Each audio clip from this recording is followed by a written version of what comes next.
In this video, I'm just going to do a quick rundown of solving algebraic equations, and give you a couple of steps that you need to do. So the first step generally in solving algebraic equations is to get rid of all fractions.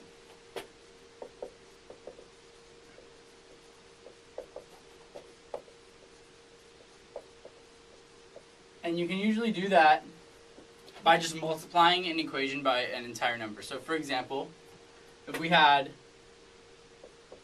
1/3 x plus 4 equals 1/2, and we wanted to solve that, it'd be a little easier to get rid of all the fractions first before we solved for x.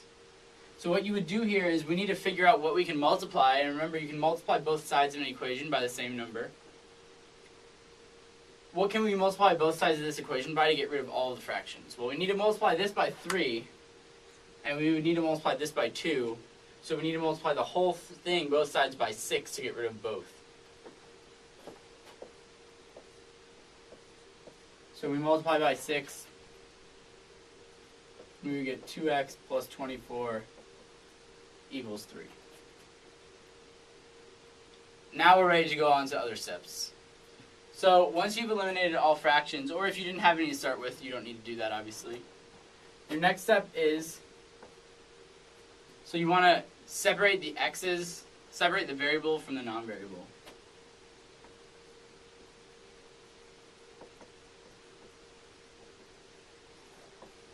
And the non-variables here are constants.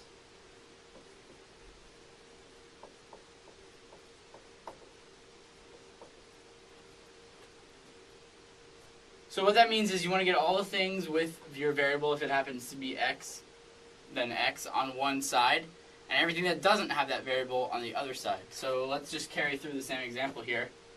I have a 2x plus 24 over here, and I have a 3 over here. So what I want to do is I want to combine the numbers onto one side and leave just the x's on the other. So what I would need to do here is subtract 24 from both sides. So I'll rewrite what I have. I need to subtract 24 from both sides so that the x is now by itself.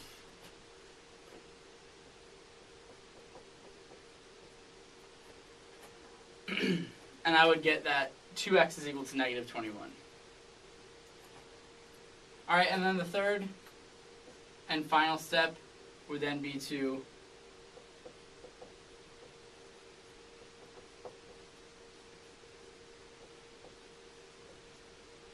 divide if necessary. If after separating your variables from constants you ended up with just x, then you have your answer. If not, you have one last step, which is to divide by whatever is attached to the x. In this case we have a 2. So we need to divide both sides by 2.